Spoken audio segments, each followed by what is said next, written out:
नमस्कार दोस्तों, मैं राजकुमार मौर्य प्रखर इंडिया यूट्यूब मंच पे आपका स्वागत है। उत्तर प्रदेश में 2027 में विधानसभा का चुनाव है, लेकिन 2026 में उत्तर प्रदेश में पंचायत का चुनाव है, यानी कि गांव का चुनाव है, जिसमें ग्राम प्रधानी का चुनाव, बीडीसी जिसको क्षेत्र पंचायत सदस्य कहते हैं, इसका चुनाव होगा, जिला पंचायत सदस्य का चुनाव होगा, उसके बाद जिला पंचायत अध्यक्ष और ब्लॉक प्रमुख का चुनाव होता है। जैसा कि आप सब जानते हैं कि जिला पंचायत सदस्य जीतते हैं, उनसे अध्यक्ष बनाया जाता है और ब्लॉक प्रमुख के लिए बीडीसी के माध्यम से चुनाव होता है। लेकिन दोस्तों, उत्तर प्रदेश में अब की बार कुछ नया होने जा रहा है। सरकार का बड़ा फैसला इस मामले में आने वाला है।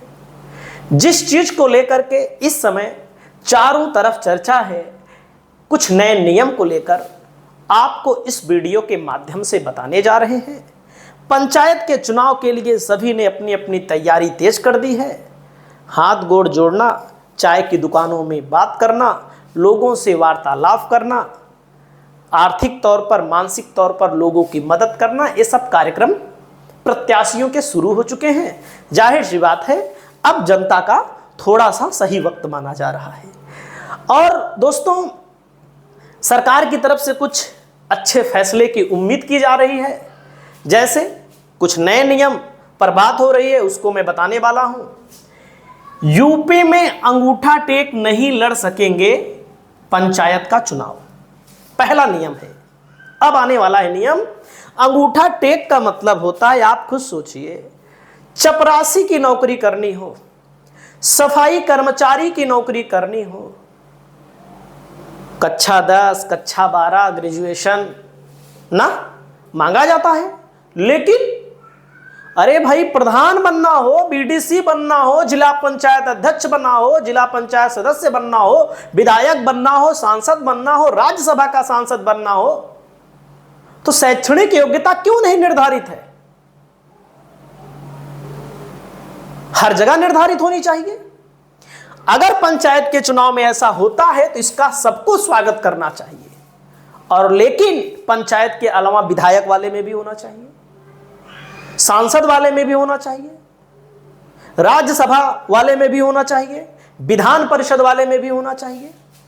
शैक्षणिक योग्यता अनिवार्य करने पर विचार हो रहा है। विचार तो पिछली बार भी हो रहा था। आगे की क्या खबर है? और भी चीजें हैं चुनाव के संबंध में जो मैं आपको बताने वाला हूं। ग्रामीण क्षेत्रों में शिक्षा का स्तर और विकास कार्यों में शिक्षितों को सहभागी बनाने के लिए उत्तर प्रदेश की योगी सरकार त्रिस्तरीय पंचायत चुनाव लड़ने के लिए न्यूनतम शैक्षणिक योग्यता को अनिवार्य करने पर विचार कर रही है। बहुत ही महत्वपूर्ण तथ्य है।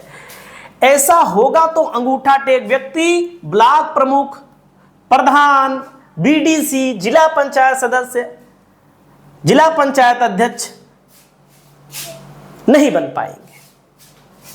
इस बारे में हरियाणा, राजस्थान, उड़ीसा जैसे राज्यों की पंचायत निर्वाचन प्रक्रिया का अध्ययन भी किया जा रहा है। यानी कि हरियाणा में, राजस्थान में और उड़ीसा में काम चल रहा, पहले से ही लागू हो चुका है। इन राज्यों में ग्राम पंचायत सदस्य व प्रधान से लेकर क्षेत्रीय जिला पंचायत सदस्य चुनाव लड़ने वाले को न्यूनतम शैक्षणिक योग्यता अनिवार्य है। इन राज्यों में यहां अलग अलग पदों के लिए कक्षा 8 न्यूनतम है, इंटरमीडिएट अधिकतम है। हम तो कह देते हैं ग्रेजुएशन कर दो, तब तो मजा आ जाए। ठीक है कि नहीं? ग्रेजुएशन भी हो जाए, इससे लोगों को, पढ़े लिखे लोगों को भी फायदा हो, पढ़ाई लिखाई का मतलब कुछ समझ में आए। जब अंगूठा टेक प्रधान बन जाएंगे, जिला पंचायत सदस्य बन जाएंगे, बीडीसी बन जाएंगे, विधायक बन जाएंगे, सांसद बन जाएंगे, तो पढ़े लिखे वाले कहते हैं भैया हम तो बेकार हैं। सूत्रों का कहना है पंचायत की बदली व्यवस्थाओं में निर्वाचन प्रतिनिधियों का शिक्षित होना जरूरी है, क्योंकि वर्तमान की स्थिति है, पहले का जमाना चला गया। हर चीज मोबाइल से हो रहा है। नरेगा में काम लगवाना है, तब वो मोबाइल से फोटो खींच करके बकायदा हाजिरी, और कई जगहों पर घोटाला, काम करने वाले लोग भी नहीं मिल रहे हैं। उसके अलावा ज़्यादातर घोटाला ही हो रहा है, जेसीबी काम करवा करके फर्जी पैसा वसूला जा रहा है, आप सब जानते हैं। ऐसा नहीं होने पर वार्षिक विवरण तैयार करना पड़ता है, तो कहते हैं भैया दूसरे से तैयार करवा दो। जब अनपढ़ रहेगा दूसरे से तैयार करवाएगा तो गलत हो गया। तो वित्तीय खातों के संचालन में असुविधाएं आती हैं, जैसे प्रधान के लिए खाता खुलता है, बीडीसी के लिए तो मान लीजिए पता नहीं खुलता है कि नहीं खुलता है, लेकिन प्रधान के लिए खुलता है, जिला पंचायत अध्यक्ष के लिए, क्योंकि बीडीसी का कोई व्यक्तिगत फंड नहीं होता, सदस्य का भी कोई व्यक्तिगत फंड नहीं होता, और फंड होना चाहिए। ये बहुत बड़ी बुराई है। फंड होगा तभी तो लोग कुछ काम करेंगे। बीडीसी बन गए, वही ब्लॉक प्रमुखी में वोट देके चले जाए, उसके बाद काम ही नहीं समझ में आता लोगों को, क्या कराएं। अनपढ़ ग्राम प्रधान होने के कारण पंचायत सचिवों के भरोसे ही सभी व्यवस्थाएं चलती हैं। पंचायत का जो सचिव होता है वही सब कुछ करता है, मतलब सेक्रेटरी, और घोटाला भी कर लेता है। ऐसे हालात में वित्तीय अनियमितताओं की संभावना बनी रहती है। वित्तीय अनियमितता मतलब घोटाला, पैसा, रिश्वतखोरी।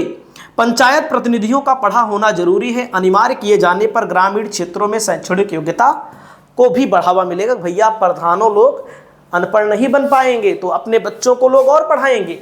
2 बच्चों वाला नियम लागू हो सकता है। 2 बच्चों वाले का मतलब है कि भाई जिसके 2 बच्चे हों वही लड़ पाए चुनाव। लेकिन कुछ लोग ये भी सवाल उठाते हैं क्या पंचायत चुनाव में ही लागू होगा? कुल लागू हो, जाहिर सी बात है कुल लागू हो। पंचायत चुनाव से शुरू हो और जिला पंचायत सदस्य, जिला पंचायत अध्यक्ष, उसके बाद ब्लॉक प्रमुख वगैरह हर जगह लागू हो, विधायक सांसद कुल लागू हो, प्रधानमंत्री पर भी लागू हो। अब देखिए अगला नियम क्या है। पहला नियम मैंने आपको बताया, इसके अंतर्गत 2-3 नियम हैं। यूपी में जिला पंचायत अध्यक्ष के चुनाव का बदला जाएगा नियम, गृह मंत्री अमित शाह तक पहुंची बात। अब मैं आपको जिला पंचायत अध्यक्ष का एक खेल दिखाता हूं, चाहे जिसकी सरकार हो। जब 2021 में चुनाव हुआ था, आप सोचिएगा उसके पहले का भी आंकड़ा अपने पास है। जिसकी सरकार रहती है, चाहे जिला पंचायत सदस्य चाहे जिस पार्टी के चाहे जितने जीत जाएं, वैसे भाजपा के आमतौर पर कम जीतते हैं, इसलिए भाजपा शहरेलू पार्टी मानी जाती है। सपा और पार्टियां गांव की पार्टी मानी जाती हैं। 768 तब भी जीते थे 2021 में, 3048 में 759 सपा के जीते थे, बसपा के 319 जीते थे, कांग्रेस के 125, रालोद के 69, रालो सपा गठबंधन था। आम आदमी पार्टी का 64, निर्दलीय 944।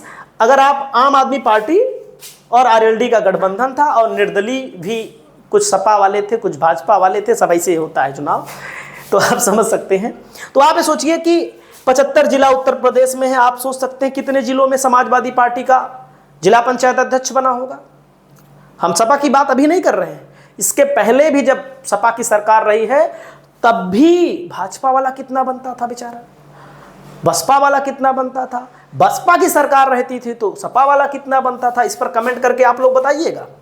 तो दोस्तों मैं यहाँ पर आंकड़ा मैं आपको दिखाना चाहता हूँ, थोड़ा देखिएगा आंकड़ा हमारा जो मैं आपको दिखाने वाला हूँ। देखिएगा जिला पंचायत अध्यक्ष का जब चुनाव का रिजल्ट आता है 2021 में, उसके पहले भी ऐसे था।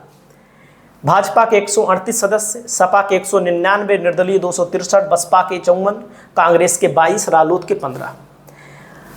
इटावा में सपा जीती, अभिषेक यादव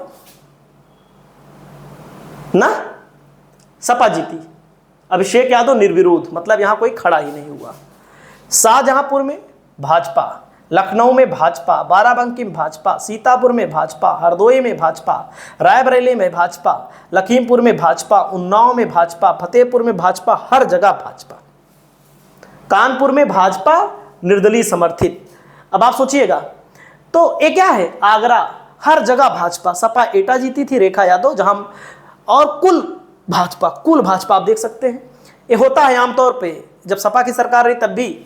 अब देखो झांसी, बांदा, ललितपुर, चित्रकूट, हमीरपुर, महोबा, ये सब भाजपा जीत गई। क्यों जीत गई भाजपा? क्योंकि भाजपा की सरकार थी, और जिसकी सरकार रहती है वो जिला पंचायत अध्यक्ष अपना बना लेता है। अब इस मामले को लेकर पंचायती राज मंत्री हैं ओम प्रकाश राजभर जी ने गृह मंत्री अमित शाह से मुलाकात की है।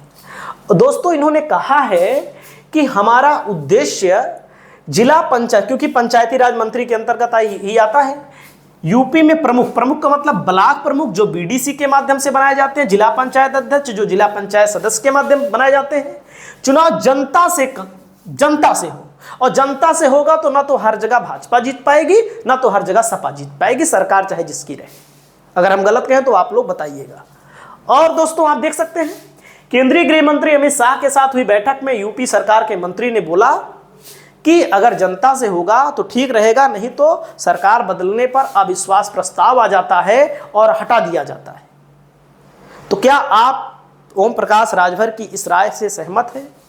और जनता तो चाहती ही है, समाजवादी पार्टी हो या भारतीय जनता पार्टी हो, जिसकी सरकार रहती है वैसे मामले को टाल देती है, लेकिन अगर यह निर्णय लिया जाता है तो इसका स्वागत सबको करना चाहिए। नमस्कार।